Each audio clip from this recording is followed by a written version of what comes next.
So students, ये जो आज का हमारा टॉपिक है that is on linear equation of class 8। ठीक है, these are very initial questions जो which help us in our day to daily life. कुछ वेरिएबल्स हम यूज करते हैं, कुछ रियल लाइफ प्रॉब्लम होती है, तो we can utilize that concept of linear equation in solving our real life problem. Before proceeding to that हमारा problems, यहाँ पे हमें प्रॉब्लम्स को सॉल्व कैसे करना है बच्चे, इसके लिए सबसे पहली चीज अंडरलाइन द क्वेश्चन। आप क्वेश्चंस के जो क्वेश्चन को अंडरलाइन करेंगे, नाउ आप उसमें सोचेंगे कि हमें क्या जरूरत है। सबसे पहली चीज need, right, then solve the problem. आपको प्रॉब्लम को सॉल्व करना है। कैसे? Read the problem. पहले प्रॉब्लम को बहुत अच्छे से पढ़ेंगे, राइट। देन जो इम्पोर्टेंट पार्ट्स वर्ड्स आपको मिलते हैं, क्लूज आपको मिलते हैं, you will circle them, you will make a box. फिर जो आपको क्लू मिले हैं, आपको उन्हें कैसे स्टेप्स में कन्वर्ट करना है ताकि आप अपनी प्रॉब्लम को सॉल्व कर सकें, राइट। फिर अपने आंसर को वेरीफाई करना है कि क्या जो मैंने स्टेटमेंट लिखी है, आंसर लिखा है, that is reasonable, that have a sense, whatever. ठीक है। देन जो भी रॉन्ग आंसर अगर आपको लग रहा है कि if is there any error, then eliminate that error. Okay. And last, आप अपने अपने आंसर को स्टे करेंगे, अपने आंसर को फिक्स करेंगे। अगर कोई प्रॉब्लम नजर आती है then rework on it, otherwise आपका काम हो गया। ठीक है, so move on to our problems. बेटा सबसे पहला है question number 1, right? So we are not reading the question through in a one just a statement, right? हम छोटे छोटे क्लूज लेते जाएंगे और उससे अपना स्टेटमेंट बनाते जाएंगे। सबसे पहला है if you subtract 1/2 from a number, right? ये स्टेटमेंट है मेरे पास में। यहाँ पे लिखा है कि अगर मैं किसी नंबर से 1/2 को सब्ट्रैक्ट करती हूँ, बट मुझे नंबर तो नहीं पता ना, it means I have to assume a number. Let it be x. You can assume any number, any variable from A to Z. I have taken x, right? Okay. तो देखिए from के बाद number लिखा हुआ, it means जो number है वो पहले लिखा जाएगा और 1/2 बाद में आएगा, like this. ओके, तो यहाँ तक का हमारा काम हो गया। Then move on to next part. Multiply the result by 1/2। Result हम कौन से रिजल्ट की बात कर रहे हैं? जो हमारे पहले स्टेटमेंट से निकला है। मुझे इस पूरे नंबर को 1/2 के साथ मल्टीप्लाई करना है। सेकेंड स्टेप हो गया। Then you get. बच्चा जब भी गेट आता है, इज आता है, इसका मतलब होता है इक्वल टू, राइट। तो इक्वल टू 1/8। ये पूरी की पूरी मेरी एक्सप्रेशन यहाँ पे बन गई। अब क्या करना है मुझे? यहाँ पे जो अननोन वेरिएबल है x, I have to solve that value of x by using transposition method, right. तो सबसे पहले हम 1/2 जो यहाँ पर मल्टीप्लीकेशन में है, इसको हम ट्रांसफर करेंगे। तो ऑन दैट साइड जो 2 है डिनोमिनेटर में था, अब मेरे पास न्यूमरेटर आ जाएगा। 1 न्यूमरेटर में था, मेरे पास डिनोमिनेटर में आ जाएगा। देन मल्टीप्लाई और द राइट हैंड साइड, जो भी all the terms on the right hand side, you will observe that कि 2 and 4 ये कैंसिल हो रहे हैं आपके।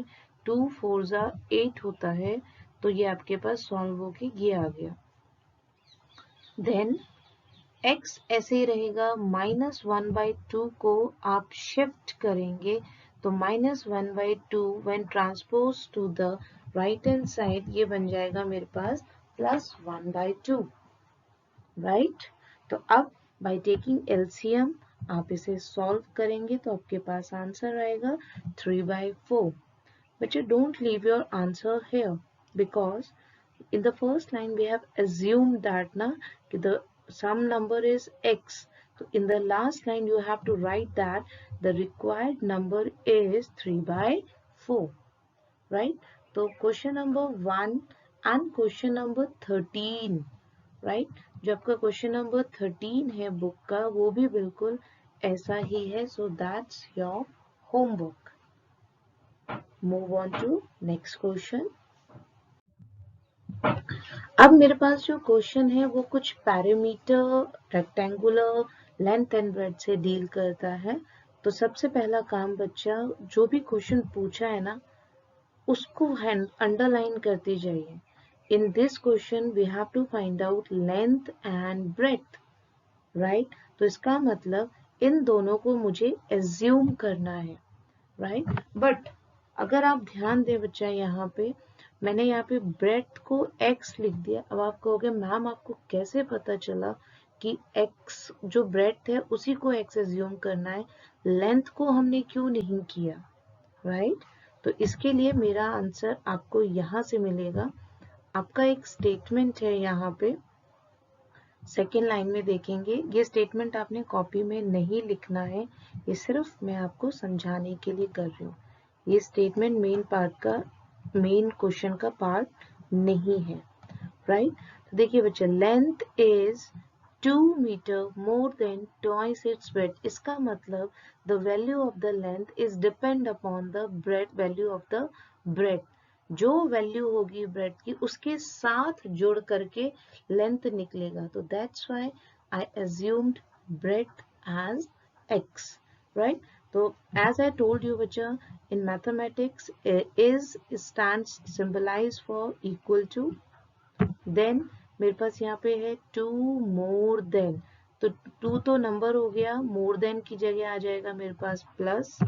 then twice is breadth. twice का मतलब होता है 2 times, और times का मतलब होता है मल्टीप्लीकेशन. तो ये आ जाएगा मेरे पास में 2x. ये मल्टीप्लाई नहीं है बच्चा, ध्यान दीजिए, ये x ये वाला है. 2 का 2 आ गया, ब्रेड्थ का x आ गया. तो मेरे पास लेंथ बन जाती है 2 + 2x, और I can write it as 2x + 2. थोड़ा सा सुंदर ब्यूटिफिकेशन के लिए मैं अब इसको ऐसे लिखूंगी, राइट. ओके, देन आगे इसने कहा है बच्चा, ठीक है. तो लेंथ आ गया मेरे पास में 2x + 2, ठीक है. अच्छा, आगे क्या है बच्चा, perimeter of a rectangular swimming is 154. It means perimeter मुझे यहाँ पे गिवन है. तो जब जो चीज मेरे पास गिवन है मैं उसको यूज करूंगी अपने आंसर में. And we know that the perimeter is 2 × l plus length plus breadth, या l + b. तो अच्छा, लेंथ की जगह आ जाएगा 2x + 2, ब्रेथ की जगह आ जाएगा x, और पेरीमीटर आपको गिवन है 144. तो दैट्स माय इक्वेशन. अब मुझे यहाँ पे इसको ब्रैकेट को सॉल्व करूंगी, ठीक है. और 2 जो यहाँ पे मल्टीप्लाई में था यहाँ पे आके डिवाइड में हो जाएगा, ठीक है. तो ये मेरे पास आंसर है. फिर ये वाला जो +2 है इसको मुझे शिफ्ट करना है, माइनस का होके 75 आ जाएगा.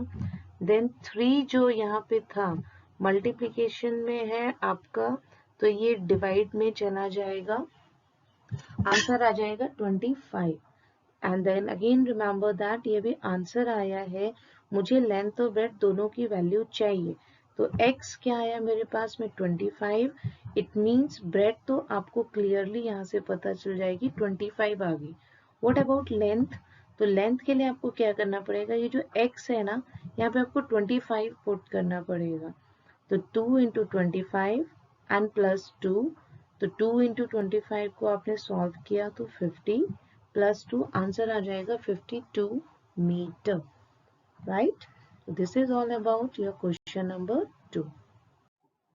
सो स्टूडेंट, जो क्वेश्चन नंबर 3 है मेरे पास, that is also very similar to question number 2, जहाँ पे हमें वहाँ पे रेक्टेंगल था.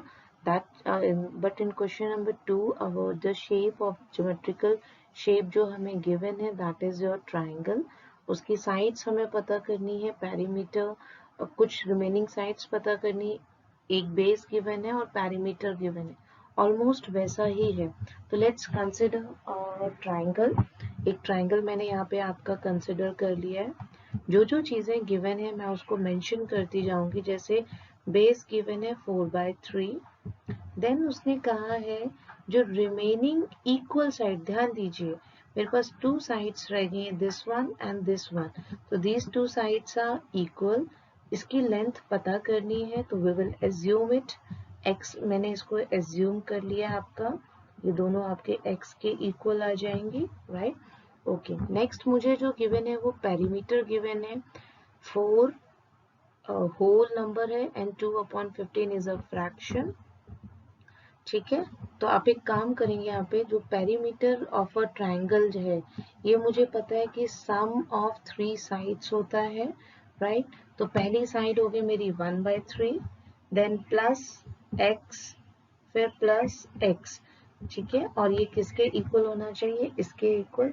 बाय सॉल्विंग आप इसको सॉल्व करेंगे, फाइंड आउट करेंगे, तो x की वैल्यू आ जाएगी 7/2, राइट। तो आपने लास्ट में लिखना है, हाँ 7/2 is a improper fraction where numerator is greater than the denominator। तो आप इसे मिक्स्ड में भी लिख सकते हैं, राइट। तो this is all about your question number 3। So move on to question number 4। अब देखिए यहाँ पे क्या क्या पता करना है, मुझे कुछ नंबर्स फाइंड आउट करने हैं। इट मीन्स मुझे उन्हें लेट करना पड़ेगा। तो एक काम करते हैं, पहले तो एक नंबर लेट कर लेते हैं। अब आप कहोगे मैम एक नंबर क्यों, क्योंकि यहाँ पे देखिए बच्चा मैं 2 नंबर इसलिए कह रही हूँ क्योंकि यहाँ क्वेश्चन में मेंशन है मुझे 2 नंबर्स चाहिए, बट दूसरा नंबर जो मिलेगा ना वो कुछ छुपा हुआ है। कैसे छुपा हुआ है, क्वेश्चन में लिखा है कि 1 exceeds the other by 15, एक नंबर दूसरे नंबर से 15 ज्यादा है, राइट। तो अब आप उसकी जर्नल एक्सप्रेशन कैसे लिखेंगे, लेट्स टेक एन एग्जांपल। मेरे पास एक नंबर है 15, राइट, 15 से ज्यादा है ना, तो जब आप उसमें ऐड करेंगे आपका आंसर क्या आएगा 65। लेकिन जब मुझे यही नंबर नहीं पता है, ठीक है, इस नंबर की जगह मैंने जब x पुट किया अपना और उसमें +15 किया, तो मेरे पास एक्सप्रेशन आती है x + 15। तो ये बनेगा मेरा दूसरा नंबर, राइट। याद रखिए बच्चा, जब भी आप कुछ प्रॉब्लम में फंस जाते हैं, जस्ट टेक एन एग्जाम्पल, आप उससे अपनी जर्नलाइजेशन जो है वो बना सकते हैं, ठीक है। तो मेरे पास दूसरा नंबर आ जाएगा x + 15, right? Then in the first line it is given that कि the sum of the two number is 95। तो मेरे पास जो दो नंबर है मैं उनको कंबाइन करके लिख दूंगी। First one is your x, second है x + 15, then I have to just solve it, ठीक है।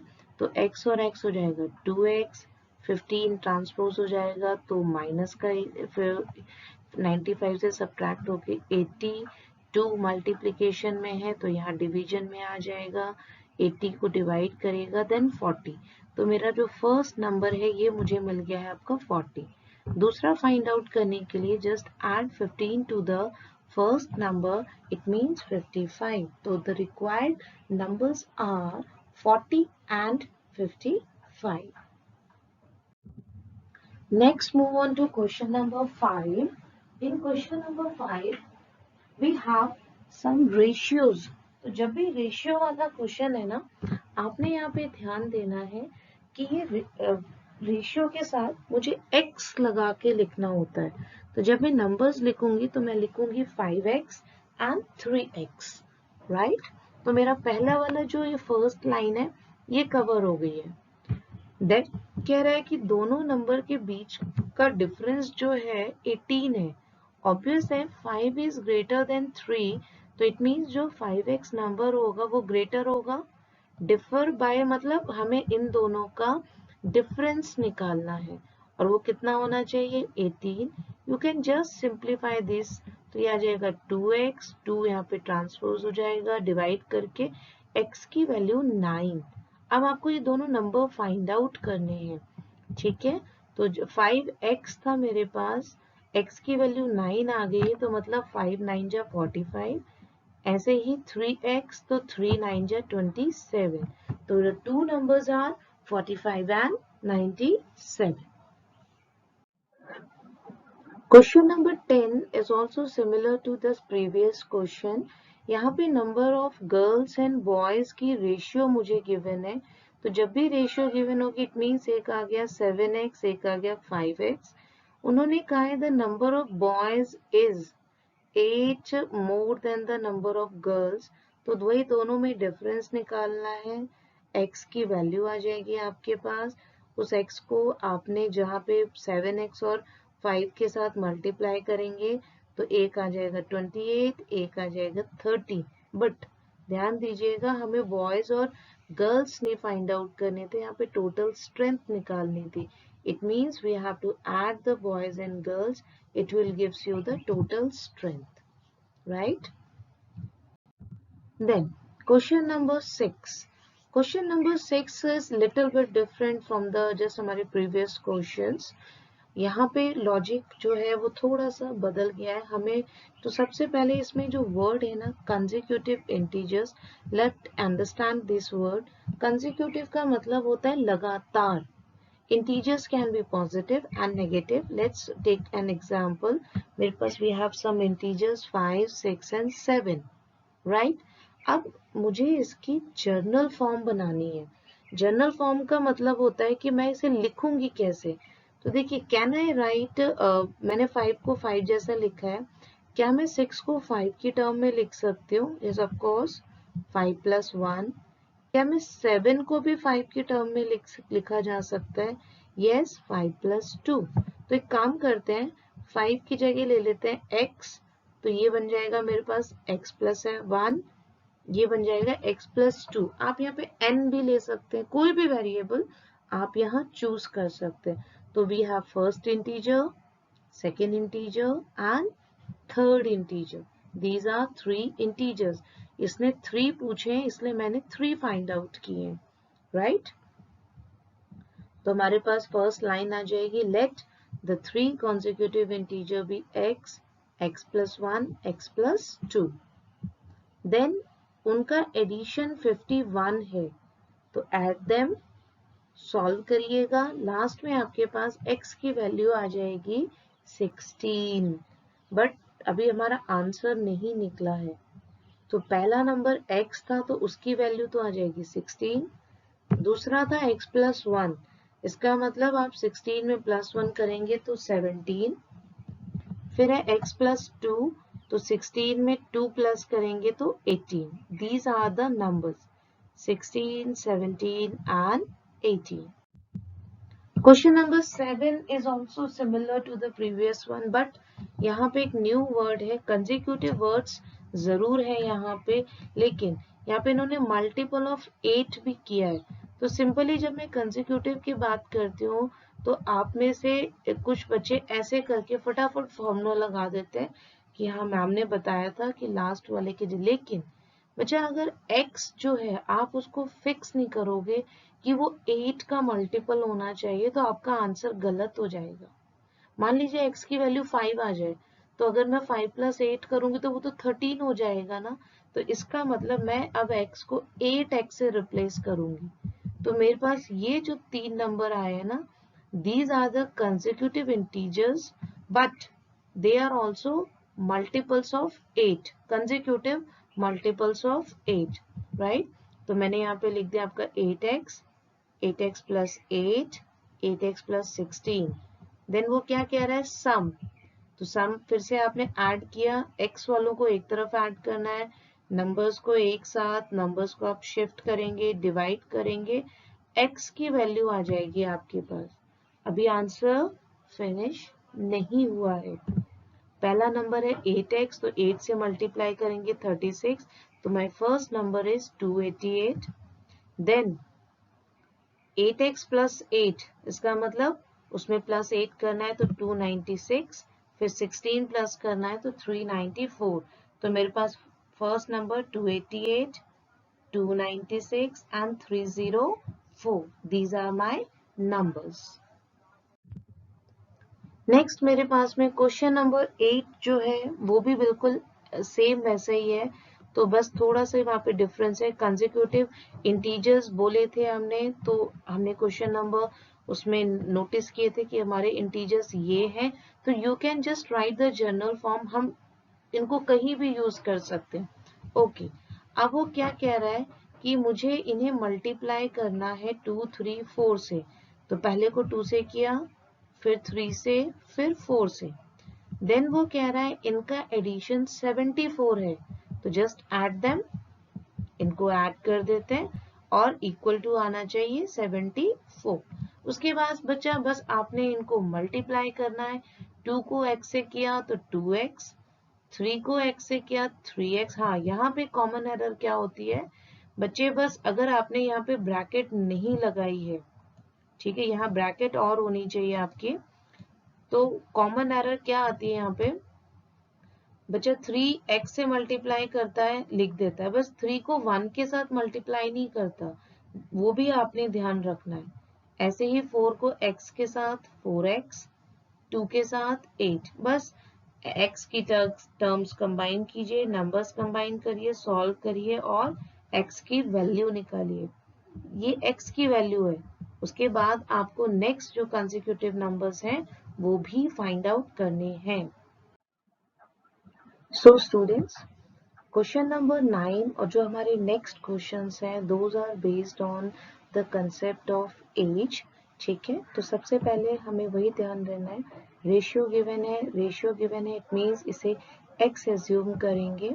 पर एक चीज ध्यान रखेंगे, यहाँ पे राहुल का नाम पहले आया था, तो इट मींस 5 जो है वो राहुल के साथ जाएगा, 7 जो है वो हारून के साथ जाएगा। ठीक है, तो ये दोनों की प्रेजेंट एज हमने एज्यूम कर ली। आगे वो कह रहा है 4 ईयर लेटर, विल वर्ड यहाँ पे यूज हो रहा है। देखिए बच्चों, विल का मतलब फ्यूचर की बात हो रही है। जैसे आज अगर मेरी एज 10 ईयर्स है, तो आज से 4 साल बाद कितनी होगी, तो आप व्हाट यू विल डू, आज की प्रेजेंट एज में फटाफट 4 प्लस करोगे, मैम 14 ईयर्स का हो जाऊंगा मैं आज से 4 साल बाद। एग्जैक्टली हमने भी वही किया है, 5x उसमें +4 कर दिया, ऐसे ही 7x +4 कर दिया, राइट।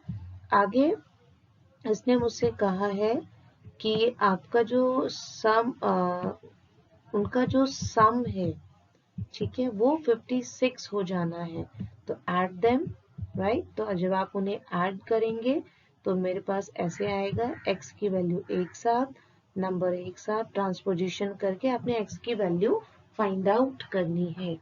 तो ये जो x निकला है भी किसी की एज नहीं है, राइट। तो राहुल की एज के लिए 4 को 5 से मल्टीप्लाई करेंगे तो 20, और हारून की एज के लिए 7 से 4 को मल्टीप्लाई करेंगे तो 28। These are the present ages of Rahul and Haroon. So मेरे पास फिर से आपका एक और एज का क्वेश्चन है यहाँ पे, राइट। तो एज के लिए देखिए यहाँ पे मैं फिर से फर्स्ट लाइन जो है, Bhaichung father is 26 year younger than Bhaichung's grandfather. Bhaichung एक बच्चा है मेरे पास, उसके फादर और उसके ग्रैंडफादर की एज की बात हो रही है। तो let's we have a 2 person. इन्होंने कहा जो फादर है, ऑब्वियस है फादर यंग होंगे आपके, और जो ग्रैंडफादर है वो थोड़े से बूढ़े होंगे यहाँ पे। तो इट मीन्स ये जो एज की बात हो रही है, there is a age difference between father and grandfather is 26 years. ये गैप है दोनों का, राइट। नेक्स्ट कहा है 29 years older than Baichung.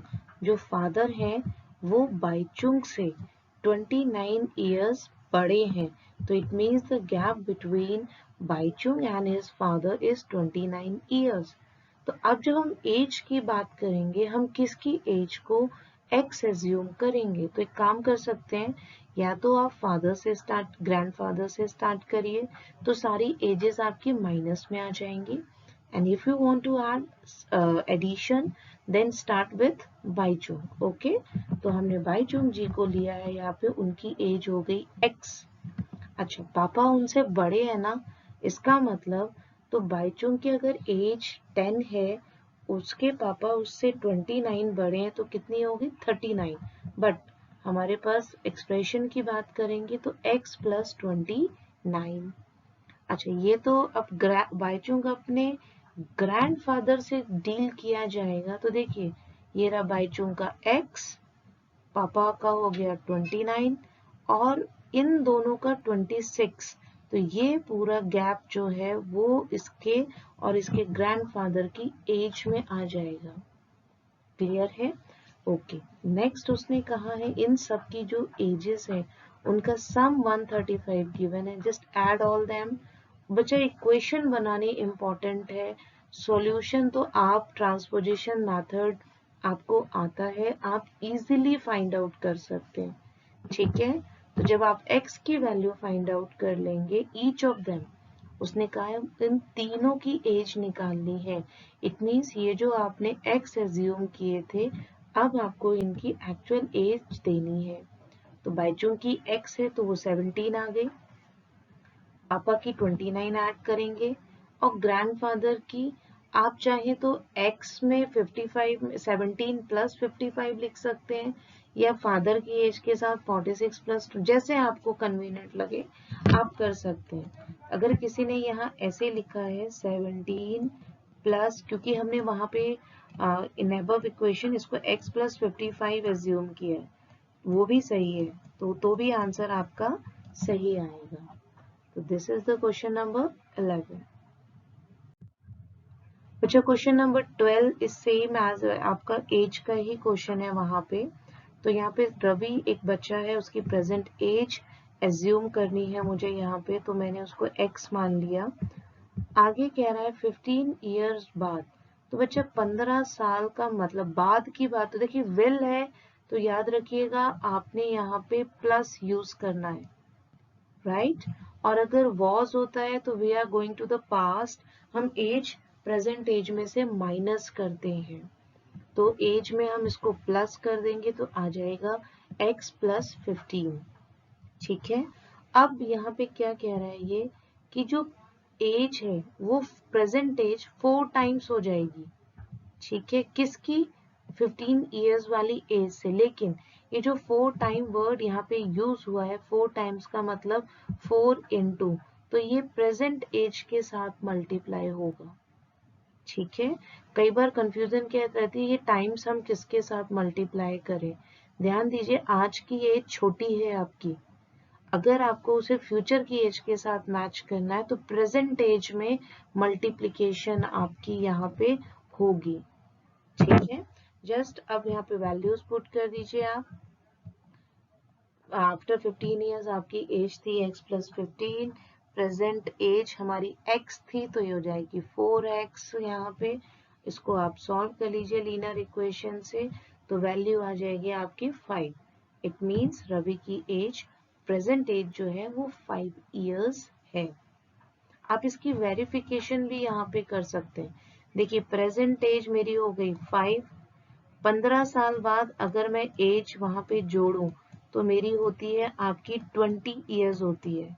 And आप जब इसको टेबल पढ़ेंगे बच्चा तो 5 4 जा आपकी 20। देखिए आपकी सारी इक्वेशंस जो है वो यहाँ पे बिल्कुल सही है, कहीं भी गलत नहीं है। इट मीन्स आपने अपना क्वेश्चन बहुत अच्छे से सॉल्व किया है। नेक्स्ट जो हमारे क्वेश्चंस हैं आपके वो बच्चों आपकी करेंसी से रिलेटेड है। ठीक है, तो सबसे पहली चीज क्वेश्चन में क्या पूछा है कि आपके कितने टाइप के नोट होने चाहिए। तो कौन कौन से नोट है हमारे पास? 100 रुपीज का है, 50 रुपीज का है और 10 रुपीज का नोट है। 3 टाइप के नोट है। अच्छा नेक्स्ट रेशियोज गिवन है मुझे यहाँ पे, तो जो 2 है वो 100 का हो गया, 3 50 के लिए यूज हुआ है और 5 जो है वो 10 के लिए यूज हुआ है। राइट, रेशियो की बात हो रही है, तो ये हो जाएगा 100 रुपीज के नोट 2x, 50 के 3x एंड 10 के 5x। अब इन्हें मैं मनी में जैसे कन्वर्ट करूंगी तो मैं कैसे बोलूंगी? तो एक काम करते हैं, मैंने आपको 3 नोट दिए, 20 रुपीज के 3 नोट दिए, तो आपके पास कितनी वैल्यू हो गई? आप क्या करते हो 20 इंटू 3, तो 20 मेरे पास क्या है, एक नोट की अमाउंट, और मेरे पास 3 थे, नंबर ऑफ नोट्स कितने हैं, उससे आपकी अमाउंट निकल आती है, राइट। तो यही चीज अब हम यहाँ अप्लाई करने वाले हैं। तो देखिए बच्चा 100 है, ठीक है, 100 के 2x है यहाँ पे मेरे पास में, तो ये हो गया 100 इंटू 2x, राइट। ऐसे ही 50 के है मेरे पास 3x नोट है, तो हो जाएगा 50 इंटू 3x। ऐसे ही मेरे पास 10 के हैं 5x, राइट। ये सारा हो गया, नोट में हमने कन्वर्ट कर दिया। बट आगे क्या कह रहा है, लक्ष्मी के पास जो वैल्यू थी वो थी 4 लाख रुपीज, तो इट मीन्स जब मैं इनको ऐड करूंगी तो ये 4 लाख के इक्वल आ जाएंगे। सिंपल। अब हमारा काम बस इतना रह गया है कि इनको सॉल्व करके x की वैल्यू निकालनी है। तो x की value after solving the equation as per the given condition मेरे पास आई है 1000। अब ये वैल्यू आपको निकालनी है, अभी निकला नहीं आंसर। तो 100 रुपीज के 2 के साथ मल्टीप्लाई करेंगे तो 2000 नोट हो गए, 3 के साथ मल्टीप्लाई किया 3000 note of 50 rupees and 5000 note of 10,000 rupees, right? So this is all about your question number 14. Next question number 15 भी ऐसे ही है आपका। नेक्स्ट क्वेश्चन 16 भी बच्चा प्राइस मनी के ऊपर ही सारा है आपका। तो फिर से मुझे कॉइन पता करने हैं यहाँ पे। तो मेरे पास 1 रुपए, 2 रुपए और 5 रुपीज का कॉइन है, राइट। आगे उन्होंने कहा है कि जो 2 रुपीज का कॉइन है is 3 times the number of 5 coins, right? तो इसका मतलब ये हुआ, तो इसका मतलब 2 रुपीज का कॉइन का रिलेशन 5 के साथ है, तो मैंने 5 को x एज्यूम कर लिया। 3 टाइम्स बोल रहा है ना यहाँ पे, तो 3 इंटू x, इसको मैंने x माना हुआ है पूरा, ठीक है। तो ये 3x हो गया। बट अब बात एक आती है, 5 भी पता चल गया, 2 भी पता, 1 रुपए के कितने कॉइन है मेरे पास, लिखा ही नहीं है क्वेश्चन में कहीं। तो जब तक मुझे नंबर्स नहीं पता चलेंगे मैं उन्हें मल्टीप्लाई नहीं कर पाऊंगी वैल्यू निकालने के लिए। तो इसके लिए हम एक काम करते हैं, जस्ट टेक एन एग्जांपल। मेरे पास, ठीक है, कॉइन है 160 यहाँ दिए हैं, मैं 30 एज्यूम कर रही हूँ, राइट। मान लेते हैं मेरे पास फिर से ये 3 रुपीज के कॉइन है, 5 रुपीज के 12 कॉइन्स, 2 रुपीज के 7 कॉइन। अच्छा 1 के कितने हुए, आप क्या करोगे, फटाफट जो है इन दोनों को ऐड किया। अच्छा मैम 19, मेरे पास टोटल कॉइन थे 30, उसमें से 19 माइनस किए, 11 कॉइन जो है वो 1 रुपीज के हो जाएंगे। सेम यही चीज हमने यहाँ फॉलो करनी है। टोटल कॉइन 160 माइनस ये दोनों कॉइन माइनस कर देने, माइनस कर दिया, आपके पास आ जाएगा 160 माइनस 4x। अब क्या करना है आपने, उनको रुपीस में चेंज करना है। फॉर्मूला फिर से वही है, नोट और अमाउंट दोनों को मल्टीप्लाई करना है, ठीक है। तो ये हमारे हो जाते हैं नोट, ये हो गई amount, note amount, number of note amount, ठीक है। और ऐड करेंगे तो इसकी वैल्यू आपको यहाँ पे गिवन है 300, ठीक है। सॉल्व करिए, आंसर निकालिए, वैल्यू आ जाएगी 20। तो x की वैल्यू थी यहाँ पे 20 आई है, तो मतलब 5 के 20 कॉइन्स हो गए। 3 के साथ मल्टीप्लाई करेंगे तो 60 कॉइन्स ऑफ ₹2। एंड बट 1 के लिए आपकी थोड़ी कैलकुलेशन लंबी हो जाएगी, सॉल्व करके आपका आंसर आएगा 80, तो ये 1 रुपीज के आपके कॉइन हो जाएंगे, right. Next move on to question number 16। Question number 16 जो है वो भी विनर्स और कॉइन उसके ऊपर ही है। इन्होंने कहा है कि मेरे पास में कुछ विनर्स हैं से होंगे, 63 लोगों ने पार्टिसिपेट किया, इसका मतलब कितनों को प्राइज नहीं मिला, तो हम 63 में से उसको माइनस कर देंगे आपका, ठीक है। अमाउंट निकालने के लिए 100 रुपीज जो है वो विनर को मिलेगा, तो x के साथ मल्टीप्लाई, 25 रुपीज उनको मिलेगा जिन्होंने प्राइस नहीं जीता है, इसके साथ मल्टीप्लाई, और टोटल प्राइस मनी जो है वो 3000। सॉल्व करने के बाद आपका आंसर आ जाएगा 19। अच्छा, इन्होंने सिर्फ मुझसे विनर पूछे थे, find the number of winners, तो इसलिए मैंने आंसर 19 लिखा है। This is all about exercise 2.2 जो दैट वाज बेस्ड ऑन आपका लीनियर इक्वेशन वर्ड प्रॉब्लम्स।